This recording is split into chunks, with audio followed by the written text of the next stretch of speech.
गणेश अपार्टमेंटमध्ये अस्वच्छता, महापालिका कारवाई करणार का? योगेश गांगुर्डे. गणेश अपार्टमेंटमध्ये कचऱ्यांचे ढीग. त्र्यंबक रोडवरील गणेश अपार्टमेंटमध्ये नागरिक राहतात कसे, असा प्रश्न उपस्थित होत आहे. त्र्यंबक रोडवरील अंबिका स्वीट शेजारी गणेश अपार्टमेंट आहे. या गणेश अपार्टमेंटमध्ये स्वच्छता नाही, कचऱ्याचे ढीग आहेत. भंगारचे सामान अस्ताव्यस्त पडले आहे. यामुळे डासांचे प्रमाण वाढले आहे. या कचऱ्यामुळे नागरिकांच्या आरोग्याचा प्रश्न निर्माण झाला आहे. या बिल्डिंगचे चेअरमन दुसऱ्या ठिकाणी राहतात. बिल्डिंगचे त्यांना काहीच घेणे देणे नाही.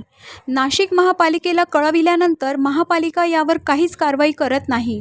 आता रहिवाशांनी दाद कोणाकडे मागायची, अशी खंत शिवसेनेचे उपमहानगरप्रमुख योगेश गांगुर्डे यांनी व्यक्त केली आहे. स्वतः चेअरमनकडे जास्त फ्लॅट आहेत, गाळे पण स्वमालकीचे आहेत. चेअरमन याकडे दुर्लक्ष जाणून बुजून करतात का, असा प्रश्न रहिवाशांनी यावेळी उपस्थित केला आहे. जनरल मीटिंग होत नाही, मेंटेनन्स कोणी देत नाही, स्वच्छता करणे सुद्धा परवडत नाही, अशी अवस्था गणेश अपार्टमेंटमधील रहिवाशांची झाली आहे. सामाजिक कार्यकर्ते आहात या परिसरातील, पण तुम्ही ज्या राहतात फ्लॅटमध्येच इतकी आजूबाजूला परिस्थिती एकदम अस्वच्छता, एकदम घाणेरडी, नेमकं काय सांगायला याविषयी? काय लक्षण आहे तुमचं, काय भाऊ? आज सातपूर त्र्यंबक रोड व सातपूर शहराच्या मध्यवर्ती गणेश अपार्टमेंट अशी बिल्डिंग आहे. त्या अपार्टमेंटचे चेअरमन कोट्याधी रुपयाच्या फ्लॅटमध्ये VIP ठिकाणी राहतात आणि सोसायटीच्या लोकांना एकदम स्वच्छतेच्या नावाखाली आणि त्यांच्या स्वतःच्या दुकानाच्या पार्किंगसाठी सोसायटीच्या लोकांना अतिशय त्रास देऊन त्रस्त केलं आहे त्यांनी. आम्ही त्यांना वारंवार त्यांच्याकडे कंप्लेंट करत राहतो तर आम्हाला दुसरं काही नको या सोसायटीमध्ये, फक्त तुम्ही स्वच्छता घ्या. आरोग्याचा विषय आहे. आमच्या घरात लहान लहान लेकरं आहे, त्या आजारी पडतात. कमसे महिन्यातून 2-3 हप्ते तर आमच्या दवाखान्यांमध्ये जातं या आरोग्यापायी. तर आम्ही त्या चेअरमनला विनंती करतो, त्याच्याकडे हात जोडून पाया पडतो तर बाबा तुम्ही जरी VIP कोटी रुपयाच्या फ्लॅटमध्ये राहत असेल, पण इथं सामान्य जनता इथं राहते, फक्त तुम्ही स्वच्छता ठेवा. आम्हाला उडवडीचे उत्तरं देऊन आम्हाला वेगळ्या स्वरूपाच्या काही दमदाटीच्या प्रयत्नाने असं दाखवून आम्हाला शांत केलं जातं, नाही का?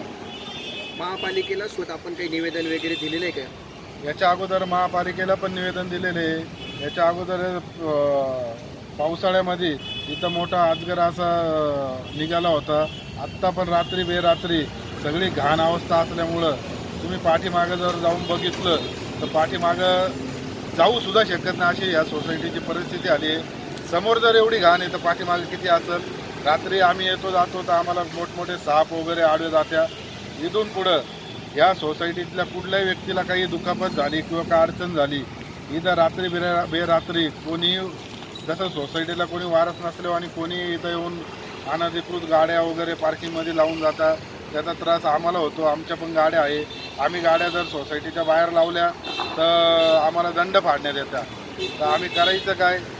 चेअरमन आमचं ऐकून घेत नाही. चेअरमन उडवडीचे उत्तर देतो.